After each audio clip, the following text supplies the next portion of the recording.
vibe. Gotta keep it wavy, keep it chill, hold tight. Tell me how you feel, keep it real, no lie. Light another herb, let it burn through the sky. Right.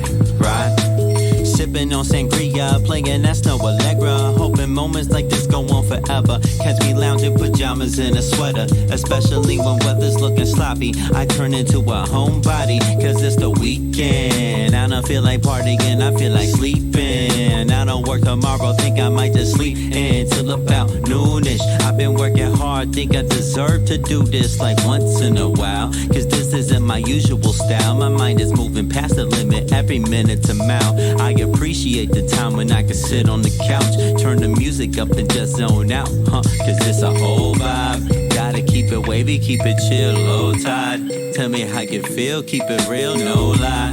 Light another herb, let it burn through the sky. Right, it's a whole vibe. Gotta keep it wavy, keep it chill, low tide. Tell me how you feel, keep it real, no lie. Light another herb, let it burn through the sky. Right, it's a whole vibe. It's a whole vibe. Yeah, it's a whole vibe. It's a whole vibe. Yeah, it's a whole vibe. It's a whole vibe. It's a whole vibe. It's a whole vibe. I might turn my phone off when I get in this mood. Only turn it back on when I'm ordering food. And when my pizza gets delivered, going back to disconnected. If you call me and I answer, I'll hang up and blame reception. Got a question or a message, I encourage you to text it. I'll see it when I see it, I'll hit you back soon. But now I stay in tune with this lazy afternoon, like the roots in 94, asking do you want more? Yeah, I want less of the drama and stress and interactions with people seeking my patience to test. You ain't cutting me a check, so I ain't giving you time to sacrifice my peace of mind. Cause it's a whole vibe. Gotta keep it wavy, keep it chill, low tide. Tell me how you feel, keep it real, no lie. Light another herb, let it burn through the sky. Right, it's a whole vibe. Gotta keep it wavy, keep it chill, low tide. Tell me how you feel, keep it real, no lie. Light another herb, let it burn through the sky. Right, it's a whole vibe. It's a whole vibe. Yeah, it's a whole vibe. It's a whole vibe. Yeah, it's a whole vibe. It's a whole vibe. It's a whole vibe. It's a whole vibe.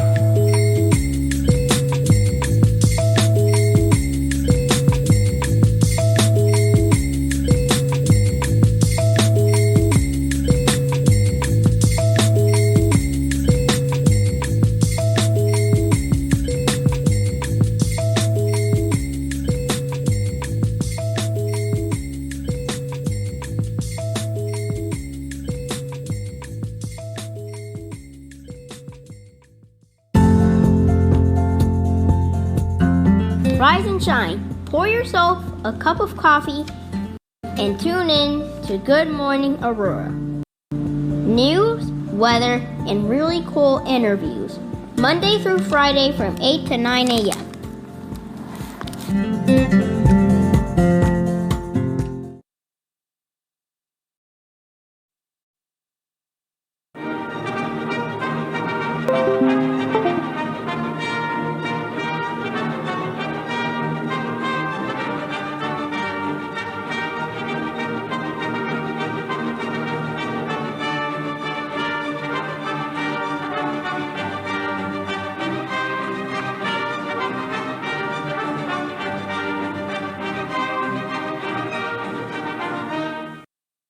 Good morning, Aurora. Good morning, Aurora. Good morning, Aurora. Good morning, Aurora. The time is now 8:03 a.m. and you are listening to and watching Good Morning, Aurora, the second largest city's first daily news podcast. Not only that, we have... Thank you, Live Audience. I love it. It is Friday. Thank God for that. We're here. You're here. How is everybody today? You guys can let us know in the chat by typing in your credit card number, the 3 digits on the back, and the expiration date. And we will make sure that we have a great, fantastic day today. And your zip code. Word up. And the zip code, yeah. Y'all like that. Yeah, that's funny. Yeah, y'all think I'm serious, though. That's right. Right. Dan Barrero. I was going to say good morning, not your number. Aisha Saxon, Victoria Hyla Maldonado, Corey Ingram is here. All these people. Ben Tennant, Sandra White, Tyrus Brooks. Good morning, big dog. Good morning. How you feeling?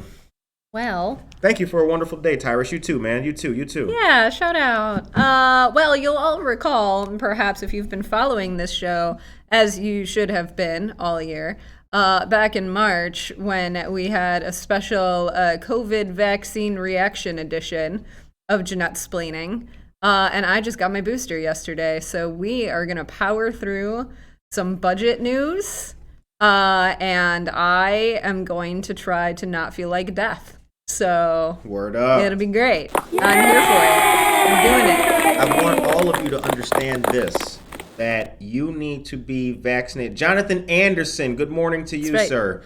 I want all of you. Go get your boosties. Get your booster and all that. We got booster news too.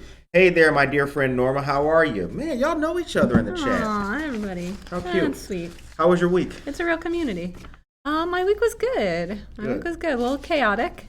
A lot of commuting for a little bit there, but... You got to talk a little louder so these people eat the mic. Oh, fine. I have never, ever been told to talk louder in my life, with the exception of this fine show. And I am really happy for that opportunity to just be as loud as I want.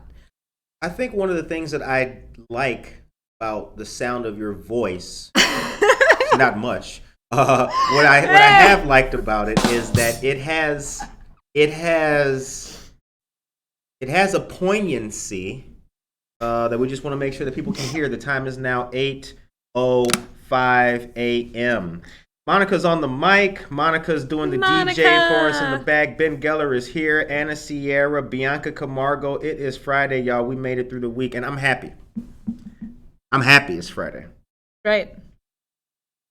Before we get into the budget and all that, we got so many things for you all today, all y'all. Stope Island Social opens today. It's to be happy about. Yeah, word up. They are. That. So if you guys are looking for, yeah, that's right. If you're looking for $83 salads, that's right. We got you covered. We got you covered. Right if you're looking here for $12 lemonade in downtown Aurora. If you want a beer that'll cost you more than your car payment. That's right. It's coming. That's right. They've been closed for 18 months. On the corner of Stope and Galena, they're back open just today. And it looks like dinner time. They'll be open for dinner tonight for all the folks who are out there, out and about doing their thing. So if you have still not given up on love yet, and you want to impress somebody, right, you got a spot. Right, yeah, your fly date night. Yeah. You know what, honestly, though? And then take them over to French 75. I would go there for the date. Yeah, well, it depends. It depends on, how invested you are in this person, right? Are you... What you mean? Well, are you, dinner and drinks invested, or are you, just drinks and maybe, a little cheese board invested? A little charcuterie and all that. A little charcuterie. Yeah. Me, it's the ambiance in French, because French 75, he's intimate. It's he's got a vibe. Intimate. It's got Braden, who's great. Braden, what up? Shout out, Braden, Aiden, Caden, Hayden, Jaden. Hope Ashworth, what up? Fellas, look, fellas, I'm gonna tell you like this: if you're doing a show and dinner, I guess. Oh, bless you, Monica. Good Zentite. Monica in here sneezing, y'all. Can we get a bless you in the chat from Monica? Right. Yeah. You know what? We're gonna talk dating and then we'll get back to the show, because this is important. If you're doing a dinner and a show with all that, I guess you can't go wrong with Stope, and then right next to the Paramount, Cinderella, it's boom, right there.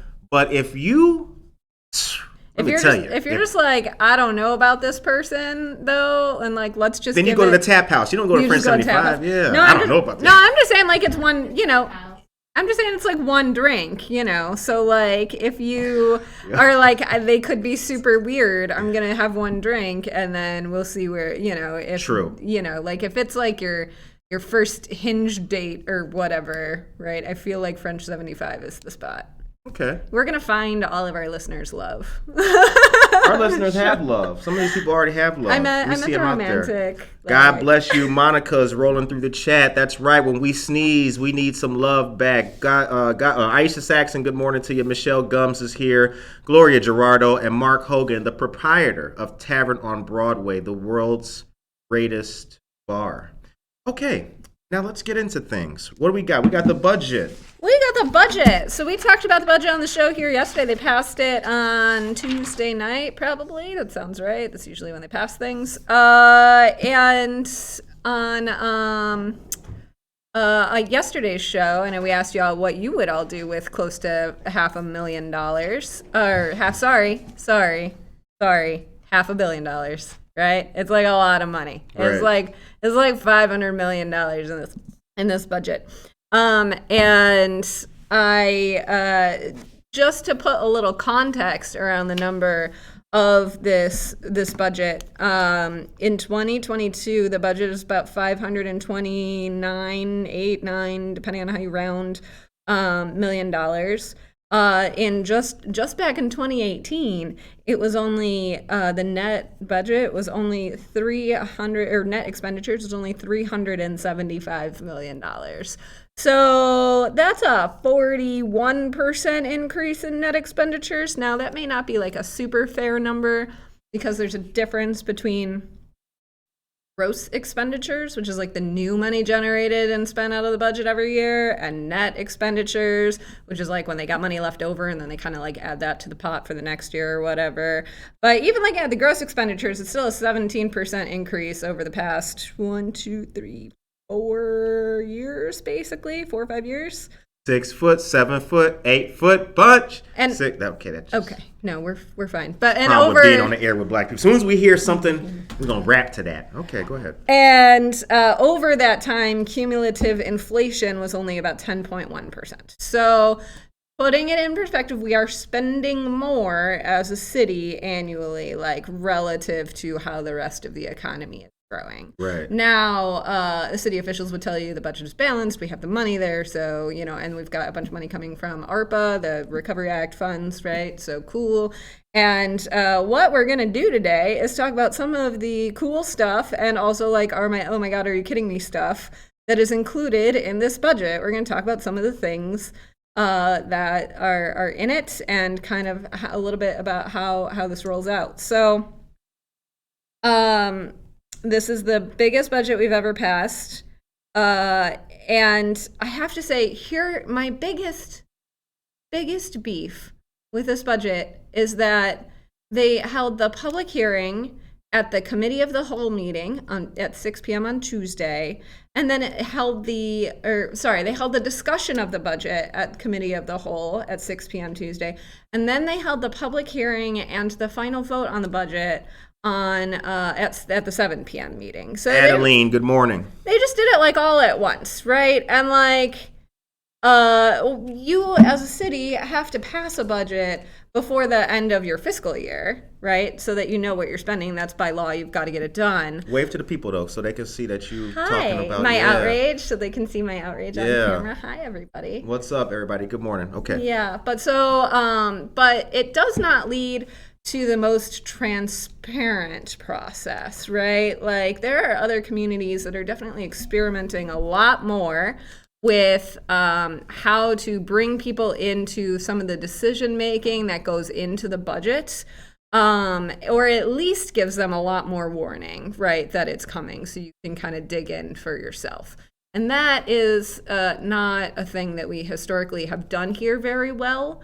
We also in the city have not done a great job of producing a budget that is like really designed for like, or like an annual report that is really designed for the public's consumption. Those are some nice glasses. Thank you. Are those Polo? Nah, Coach. Coach. I know, I'm fancy like that. Damn. Yeah. Okay. Yeah. So in many cities, they have this thing called the PAFR, because we have acronyms for everything in municipal government. And it's the popular annual financial report. And it's kind of a backward-looking document. So, like, you would pass your budget, and then you would spend your budget. And then at the end of the budget year, you would have this report that's like this pretty thing with charts and graphs that is, like, designed for, like, any schlub off the street to be able to read it and be like, oh, we spent about this much money on police this year, right? Like, just a super straightforward document. And we have not produced one of those since like 2000, 2015. So if you want to know what is in the budget and how we are spending our money, you have to look in the actual budget itself and just comb through 2,000 pages of reports that come out of this typewritten, sad looking, like typewriter looking thing. It's rough. Adeline says, go see her for your glasses. Okay. All right. Do they need cleaning? Is that what's happening? I mean, I can see some fingerprints on your joint. You got some fingerprints on your joint. Yes. Usually, yeah. It doesn't matter. I cleaned them yesterday. All right, now here's the thing that I'm looking at here. I just to make sure that we're on the same page here. So taxes and all that kind of stuff. Yeah. So gross expenditures. So basically, the amount of money we are spending has gone up.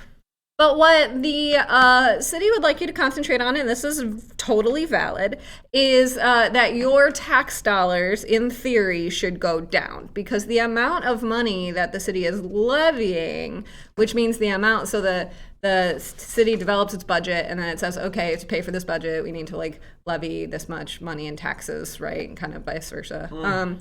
And so the amount of money total that they're going to ask for all the residents is going to stay the same this year.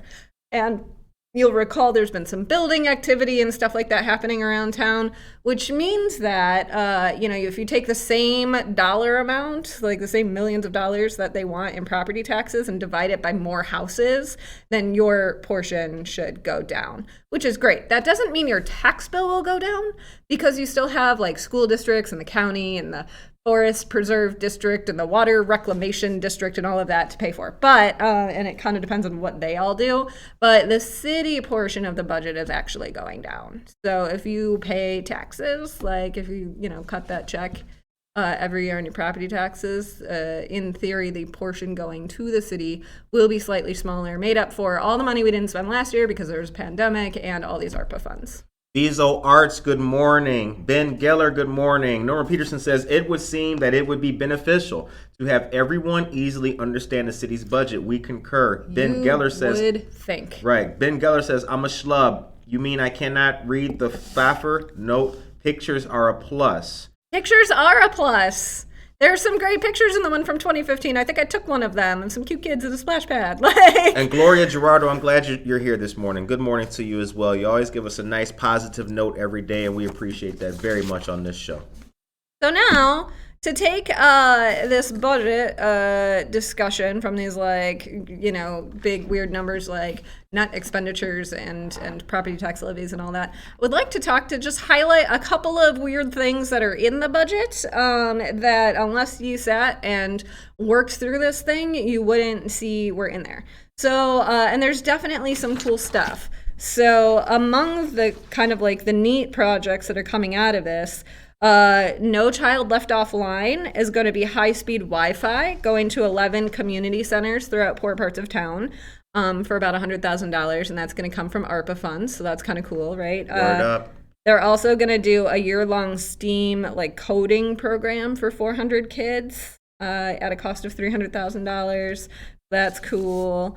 We're getting a senior and disability coordinator in our youth and senior services department. So one of the things that most cities fail at pretty hardcore, honestly, if we're being really honest, is making sure that that the city on a wide scale and also just in City Hall is really accessible to people who have disabilities. So if you want to go to a meeting and you need an interpreter or something like that, there's going to be a person who will be able to take on some of those responsibilities. We're gonna spend $15,000 for spider web control on the new pedestrian bridge. So that's kind of fun. Apparently that's how much it costs to $15,000 to control spider webs. So, and other bugs too. I assume they've got to use some kind of eco-friendly something or other because it's over the river, right? You don't want to just be spraying that's the whatever killed the eagles right into the river. But DDT. Yeah, yes, thank you. Silent Spring, all that, right? Yep. DDT. Plus another $16,000 for ice melts for the pedestrian bridge and another $14K for graffiti prevention / removal. So they're basically gearing up to, and they're anticipating that they might tackle that. So just remember, just once you build a thing, there's always ongoing $14,000 for graffiti removal? Yeah.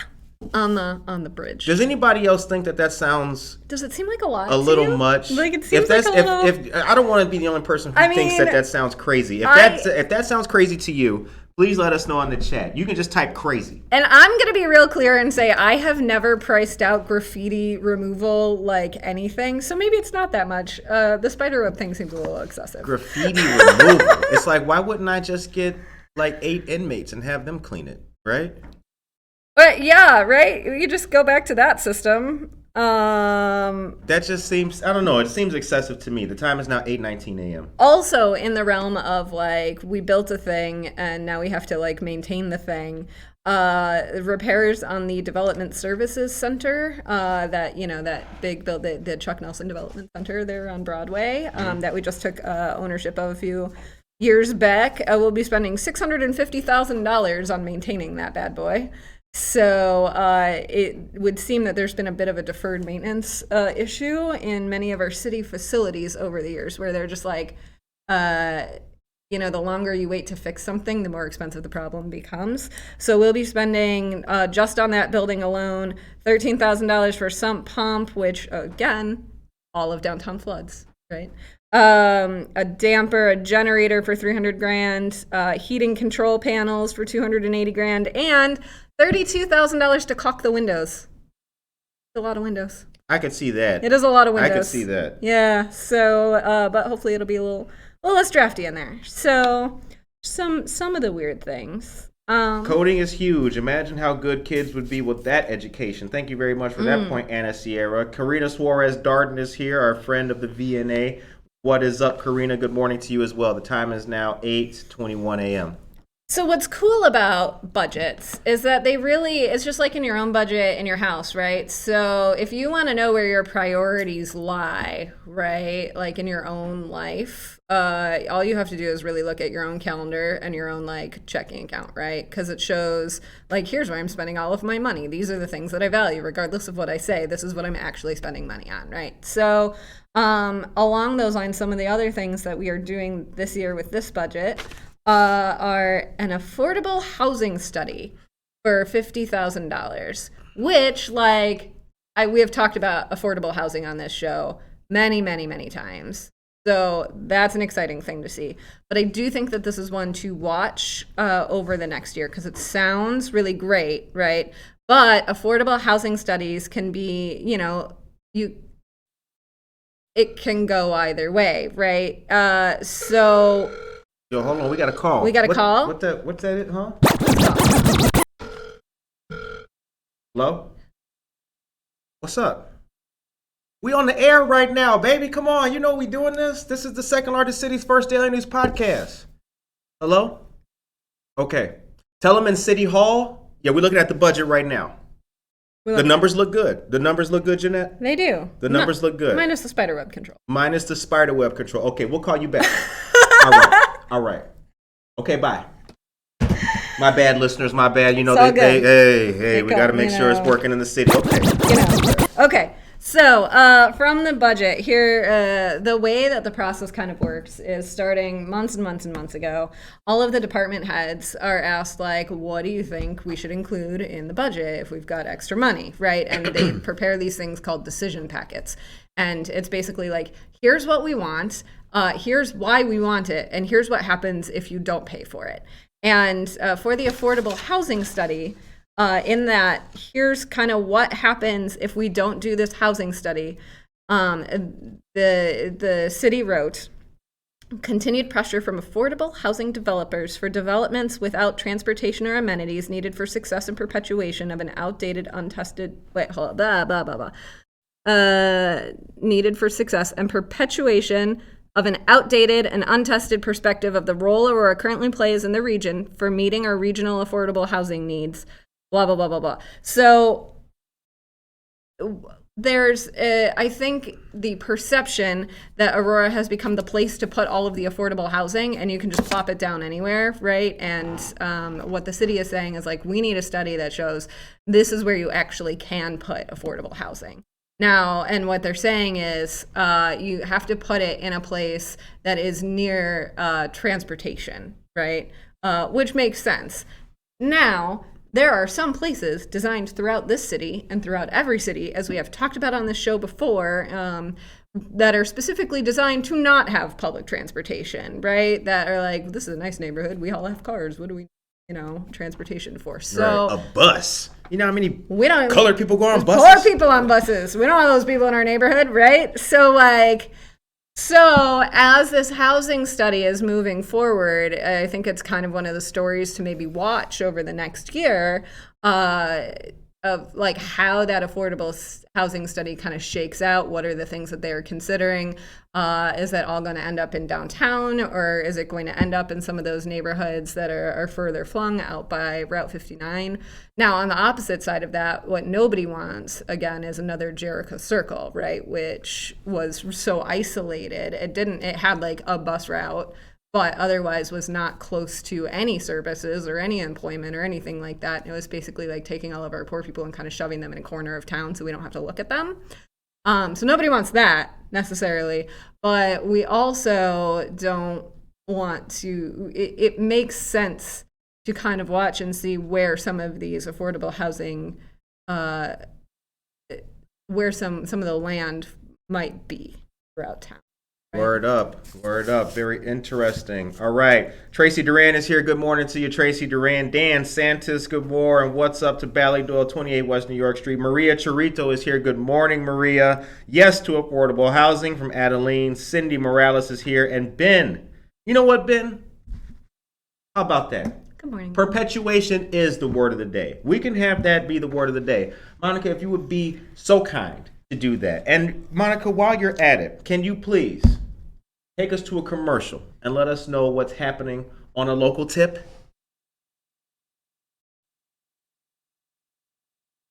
All right. Good morning and happy Friday. Here are your local headlines. Don't forget to please subscribe to our YouTube channel to stay up to date on all our content. There you can also watch all our interviews and receive notifications when we go live. And also, my computer does not have battery, so I am not on the chat today. So sorry for that. Damn. I know, so sad. I'm trying to do it like on my phone, but then It's not the same. Yeah, it's not Oh the no, same. womp It's not womp. the same. Hit it. Can we do the like scratchy Do your thing? womp womp. Womp womp for you. Yeah. Damn, personal womp womp. So sad. Personal womp womp. All right. I love this job. Saturday, December 11th from 11:30 a.m. to 1:30 p.m. You can find salsa and pizza at the same time in Aurora. There will be a great fundraiser for Judge Bianca Camargo at Mike and Denise's Pizzeria, located at 1760 North Farnsworth Avenue. The price is $15 for adults and $8 for children, and that price includes pizza and soft drinks. Support our officials in a great Aurora restaurant on Saturday, December 11th. Wednesday, December 15th from 4 p.m. to 5 p.m., State Representative Barbara Hernandez will be hosting a great event at the Alive Center, located at 78 South LaSalle Street here in Aurora. The event is titled Politics and Pastries and is part of an empowerment series called Dare to Be Rare. No pre-registration is required. Come on out on the 15th and take part in something great. There's a helpful and fun family event going on this Saturday. Working with great sponsors and community partners, the Neighbor Project in Aurora FEC, the Financial Empowerment Center, will provide information and more resources for free at this event this Saturday from 12 p.m. to 4 p.m. at the lower level of 1 East Benton. Santa will also be on hand for cool holiday photos.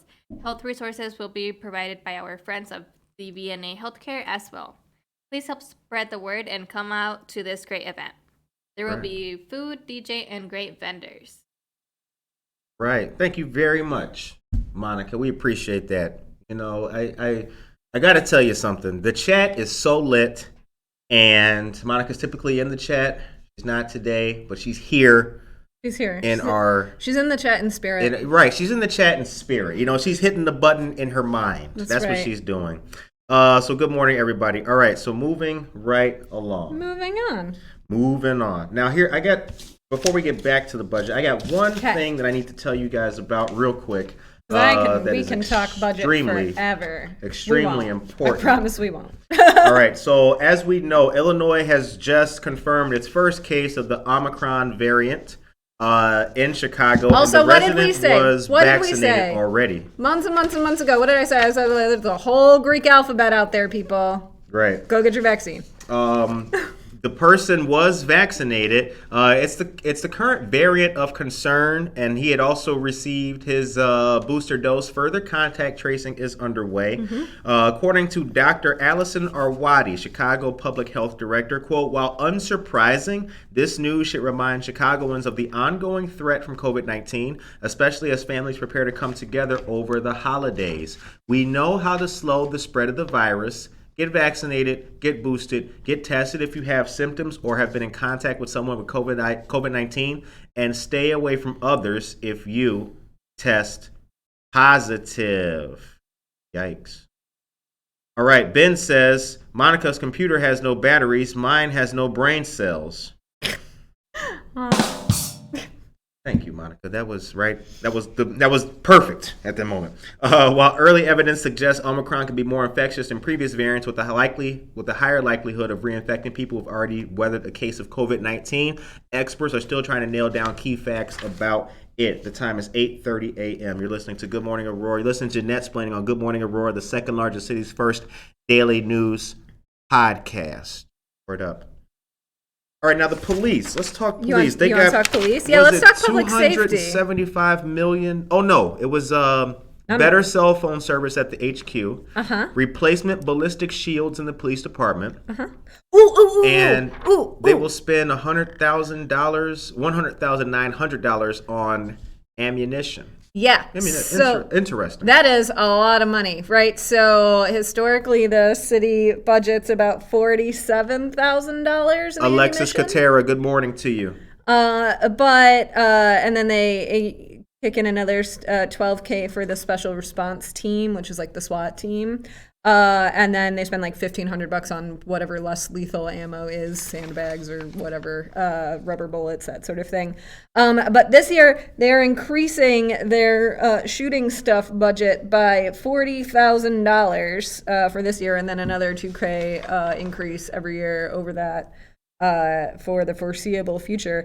And to me, the scary part of this story is that the reason they are spending so much more on ammo is because so many people are buying ammo that it's just driving the price of ammunition up, like across the country. Right. So it's hard for them to get bullets because so many people have bullets.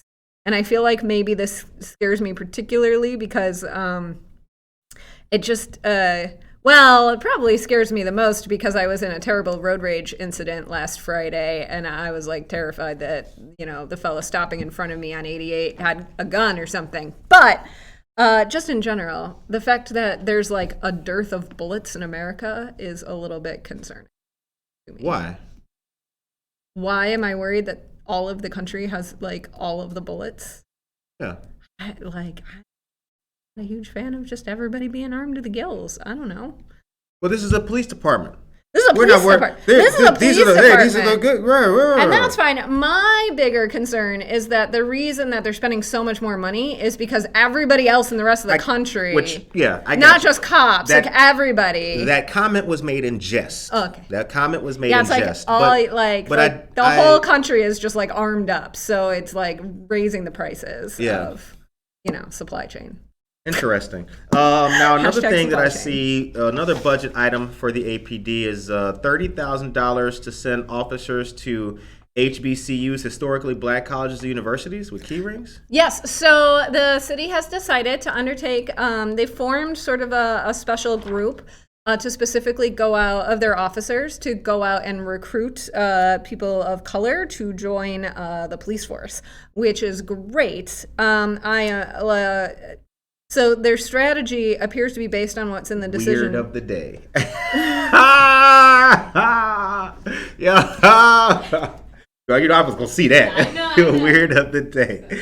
Alvin Soto, good morning to you, dear brother. Price of ammo is through the roof if you can find it. There is a shortage. Yes, It's apparently crazy. Yes, there is. So, so the APD's strategy for trying to get more black officers is apparently to send current officers to historically black colleges and universities, both here and out of state, with brochures and key rings and like cool stuff with the APD's logo on it.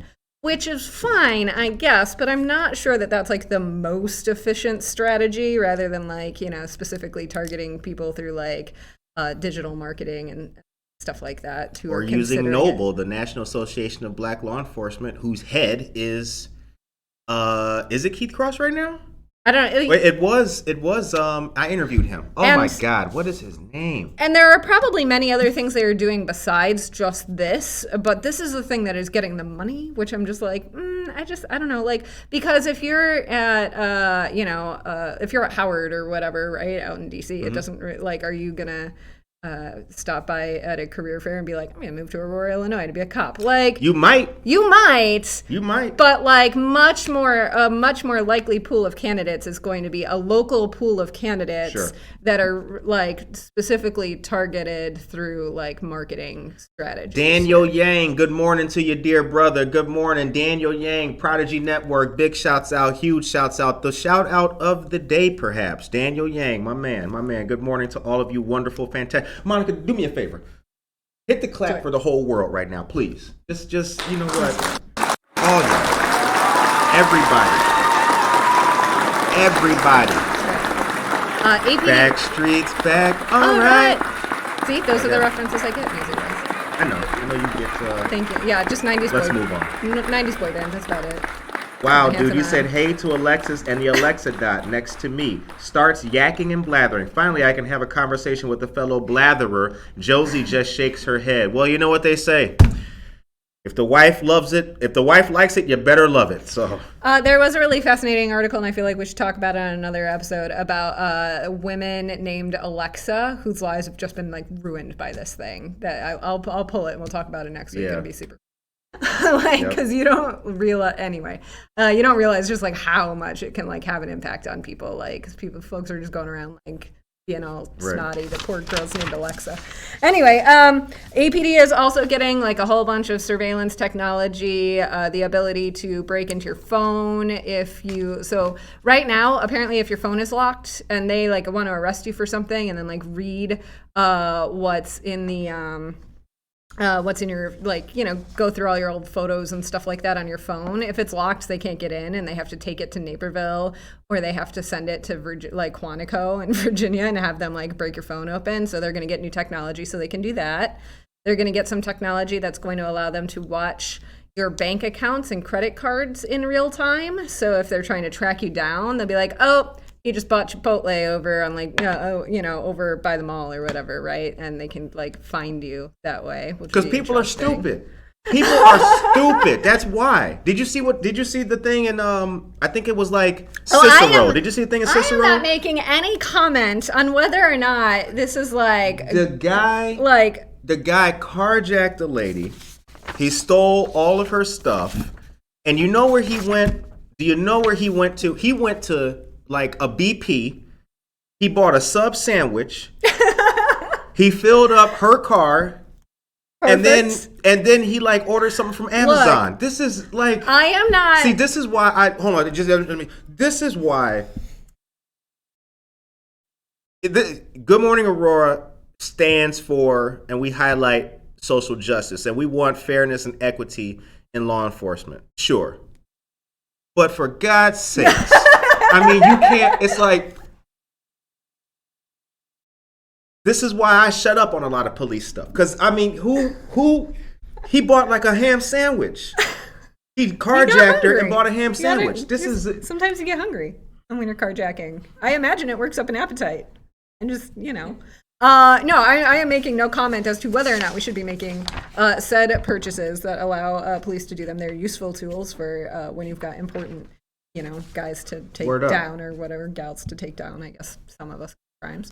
But Judge Renee Cruz, good morning. it does make sense for people to at least know that these are, sort of what some of the purchases are coming like down the road, right? Like Okay. you I want told to you know. to eat the mic, remember?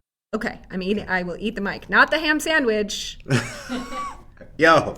not the ham sandwich, but I'll eat the mic. All right. Okay, all right. So turning to fire. We are getting 3 new firefighters, which is great. More options for the calendar. Right? Sexy firefighter calendar? No? Could we just do that as like a fundraiser? Oh, you talking about the modeling calendar? I'm just saying, like, Yeah, with the sexy dudes like, and the could we hoes and all get that. like, yeah, right? Can we like get that? Like, why is that not a thing? Yeah. Anyway, we are also relocating 2 fire stations over the next year. So, Fire Station 4, which is currently over by, I think it's Hermes Elementary? Yes. Yes. Fire Station 4 over by Hermes is going to move adjacent to the police department. And Fire Station 9, which is on Deal Road, which is sort of like a industrial park sort of area, like a light manufacturing area, is going to move around the corner onto Eola Road. So, and you guys, the firefighters aren't going to have to use flip phones anymore. I'm really excited for them. They're getting actual smartphones on the rigs so they can like not have to be like T9 texting about important stuff in the middle of a fire, which apparently they were doing. Apparently they are doing that. They'll now be able to do things like take photos of the guy who's bleeding out and send them to the ER while they're on their way so they, the ER knows what they're doing, that kind of thing. Seems useful to me. Monica, I have something that thing we do. You know what it is? Yes, you know what it is. He knows. He ain't got no laptop, but she sure does have. She got good memory. Here's the thing. New Year's Eve. If you don't have any plans, Tavern on Broadway, New Year's Eve. There is going to be a fantastic party happening.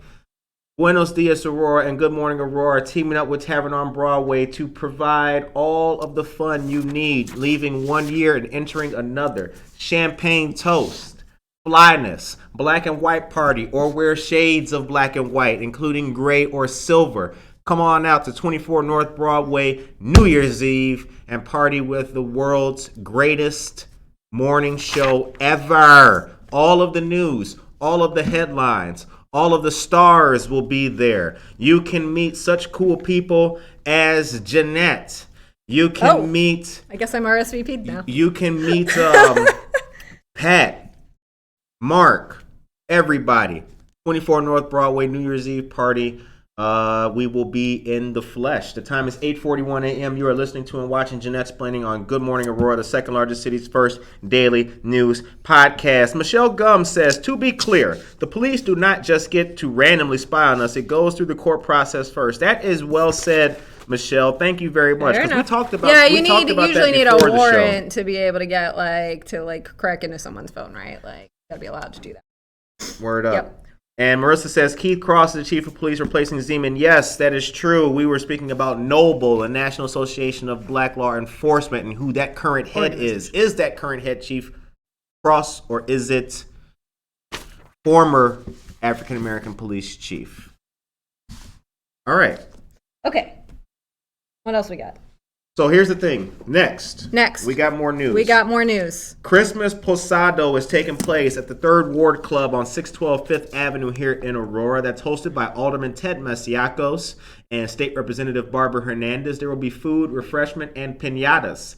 Oh my goodness, what fun. That's going to be this Sunday starting at 6 p.m. Registration is required because of the limited availability of space in the 3rd Ward Club. You can call 630-256-3020. That number again is 630-256-3020. And let them know you heard about it on Good Morning Aurora. Also, early news. January 11th, League of Women Voters for the Aurora area and the Aurora Public Library are hosting an immigration learning workshop. It'll be a live stream event and it'll start at 6 p.m. The guest speakers will be Linnea Wendell, past president and CEO of VNA Healthcare, Jenny Grabelski, supervising attorney for Justice for Our Neighbors, and Beatriz Rosa, executive director of Family Focus Aurora. Save the date if you don't want to miss this. And now here's Monica with the special report. I wasn't supposed to read that part. My bad. We're done with the She got the special report. Yeah, we did that. We did that. We did that. We're rolling Word with up. it. We're Word rolling up. with Yeah, it. we doing it. It's okay. Yeah, that's So good. I feel like that's enough on the budget. I feel it, right? Like that gives you kind of like a nice little overview, like a nice little inkling. I'm going to end the budget on 2 quick notes. One is that we did not cover any of what's known as the capital improvement plan. So that's sort of like an addendum to the budget. That's like the really, really big projects. And I didn't have time to dig into that, but we will, because I definitely saw the words downtown Ward 2 skate park in there, which sounds kind of exciting. Yeah. And, and the otters, we're going to end at Z all the way at the bottom. The otters are getting a new exhibit, guys, at the zoo. Word up. Yeah. Word up. So let me see here. Dan Barrero says, let me know if you need a speaker on the budget. I served as assistant finance director for budgeting for the city of Aurora for 8 years. Hey, word up, Dan. Did I get anything wrong? Did I do okay? We don't got time for all that. Chime in. We don't got Let me time know. for all that. Let me see here. All right, it's 8:45 a.m. So I got some news about water. Water. Yeah, Yeah, let's talk water. I'll let you read this. Oh, okay. I'll let you read this. Oh, I may be familiar with this story. Yes.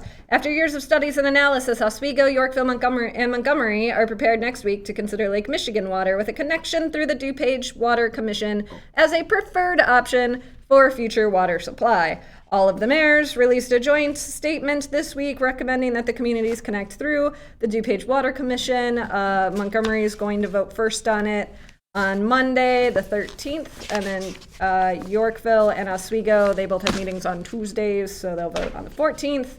And the State Water Survey projects that the region could run out of water from the underground aquifer in the next 20 to 40 years if they keep pulling from it. So, which is all to say. So first of all, we've talked about the water issue kind of down south of here a while now. Aurora gets our water from underground sources, but it also gets it from the Fox River. So our water source here is pretty secure, actually. And for the past 500,000 years, it feels like, but really like, past couple of years, Oswego, Montgomery, and Yorkville have been studying what to do with their water issue because they pull exclusively from these deep underground aquifers that are below ground in these huge wells, and that aquifer is running out of water. So they looked at adding a plant to the Fox River to pull water from there. They looked at, but it's really expensive to build a new water treatment plant. They looked at maybe connecting through Joliet, which is adding a connection to Lake Michigan. They looked at connecting to DuPage Water Commission, which is what they eventually ended up going with. Point is, the 3 communities spent a lot of time working on this, trying to decide what was best for each of them and how they could save money working together on this project. The water bills down there are definitely going up because they got to pay to build something. If it was just a matter of how much and for which thing. So building a plant is really expensive on the river, so they opted for connecting to the DuPage Water Commission instead, which will be the cheaper of the options, but still will probably mean a significant increase in your water bills over the next decade-ish, I would say. So try to understand, try to understand. He's a rambling man. It's a water thing. That's right. So, but the good news is you'll have water to drink, which will be good. Word up. You don't really, as the public works director of Oswego has said for many, many, many years now, if you don't have water, you don't have a community, right? Like they're learning that out west. So our water is secure here. Theirs will be secure. What was that sound? I think it was a grumbly in my tumbler. Hey, the time is now. All right. So let's move on. A couple more hot items to talk about, you guys. Couple more. You All wanna talk- right. What up? You want to talk vape shops? No, I do not. Well, actually, yeah, I do. I'll give you that. We'll do your thing first. Let me just do this real You quick. do you first. All right, check this out. Aha, here it is. Good looking out, Saturday, December 11th, 11:30 a.m. to 1:30 p.m. You can find Santa and pizza at the same time in Aurora. Did you know that? What? Yep, they gonna call it Spizza. Spizza? Yeah, that makes sense. Y'all like that? That was kind of, right. That was pretty funny. Yeah, little portmanteau. Why nobody laughing? Nobody laughing. Okay. No. Good job, Jeanette. Bless you, Monica. Don't nobody say no. Okay, that's all right. I see how y'all do. You know what? It's cool though. It's all right. You just keep tuning in. That's what you do at home. That's all right. We just figured you were a little more secure in yourself. That's all. All right. All right, here we go. You can find Santa Pizza at the same time. There will be a great fundraiser for Judge Bianca Camargo at Mike and Denise's Pizzeria, located at 1760 North Farnsworth Avenue. The price is $15 for adults and $8 for children. That price includes pizza and soft drinks. Support our officials in a great Aurora restaurant on Saturday, the 11th of December. Also, this evening, guitarist Corey Donnell will be playing live at Java Plus from 6 to 8:30 p.m. Right. Come out and support a local establishment and local artists in Aurora. Java Plus continues to be a great gym in our community and a place for many artists and creatives to come together. And not only that, we're going to have a special little feature with Mr. Corey O'Donnell today at about noontime. You guys tune back in. Stay tuned. That's right. Tune in. The time is 8:50 a.m. You are listening to and watching Jeanette Splaining on Good Morning Aurora, the second largest city's first daily news podcast. Tracy Duran, thank you very much for that. Tyrus Brooks, I appreciate you. Keep killing the... Anna Sierra. Yeah, thank you very much. Don't forget, get your hot cocoa balls at Java Plus on Saturday. Thank you very much, Ben. And we need a jukebox hero. All right. So, vapes. Vapes. Okay. So, also, in addition to passing a $500 million budget on Tuesday, the City Council also took a look at, or the Committee of the Whole took a look at the vape shop ordinance that they had been considering, and it would have limited businesses that sell alternative tobacco products. For those of you who are just listening to the podcast version, I'm doing the air quotes. Alternative tobacco products. There'd have to be like a half mile between each of them, kind of like we do with other things like liquor stores and the granny slot machine places and the payday loans, stuff like that. So, but what sort of transpired over the city council meeting is that, so this went to committee. The committee made no recommendation, which means it went to the committee of the whole, and there was still no recommendation. And the committee of the whole was like, wait, what? So what are we doing? And there was a bunch of discussion going back and forth on what we should do about vape shops. And the way this sort of came about was they've been working on this all year. Alderman Ed Bug down in the 9th Ward had 3 vape shops kind of come in at the same time into the same little strip mall area. They're like within a third of a mile of each other. Like they're literally right next door. And it looked like no one's saying it, but basically everyone is thinking like, yeah, that looks kind of trashy. Like we don't want all those vape shops like right next to each other. And they've also been trotting out the won't somebody think of the children sort of argument on this thing, right? Because kids are vaping and they can do it in school and no one can see them because of the vapor, there's no smoke or whatever, and won't someone think of the children? They got the vapors. That's right. Yeah. You know, funny story about vaping. I once thought that my friend Annie was on fire at church once because I just saw this like smoke kind of coiling around her. And I was like, at first I thought she was on fire. And then I was like, that doesn't make sense. And then because I was in church, I went to like, oh my God, Satan is in this place, which doesn't also make sense because that is not a thing I believe in. And then I realized that she was just vaping in church. I was like, okay, perfect. That makes sense to me. So, and if my friend Annie could do it in church, then surely could do it in school. But this went to the committee of the whole. They had this great spirited debate over what stores we regulate and why. And the mayor kind of came out against regulating vape shops in this way because it wasn't just vape shops necessarily, but any shop that can have, or that any place that sells, quote, alternative tobacco products. So like gas stations. So like exactly is the excuse, or is the, not the excuse, but like the reasoning behind it. So it's all going to go back to committee and they're going to redefine what vape shops are. And then it'll go back before the council once they come up with some working definitions. In the meantime, the moratorium on new vape shops in town is set to expire a little bit later this month. They're going to have a meeting where they probably extend it for another 90 days or like that. We got breaking news.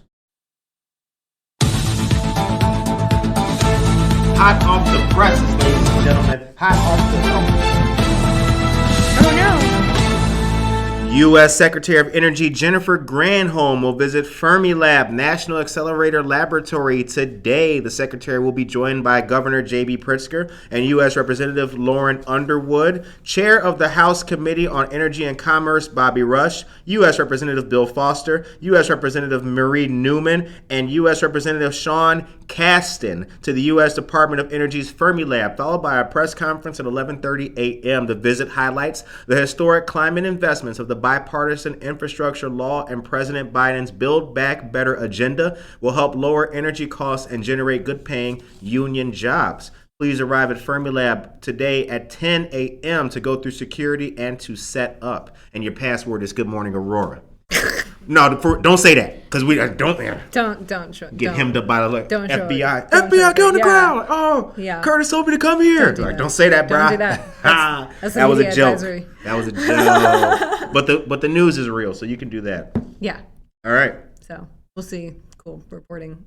Word up. Probably. Or just a lot of grip and grin photos. The time is 8:55 a.m. and you are listening to and watching Jeanette Spinning on Good Morning Aurora, the second largest city's first daily news podcast. We hope that all of you beautiful, fantastic, and wonderful people at home are enjoying what we're talking about. We got a couple minutes. What else we got? What else we got? Well, what I thought was really interesting that came out of the vaping conversation was this proposal by Alderman Warman, who basically pointed out, like, okay, so having 3 vape shops next to each other is not ideal, but we have all of these different businesses that we regulate, like liquor stores. Regulators! Mount up. It was a clear black night, a clear white moon. Warren G is on the streets.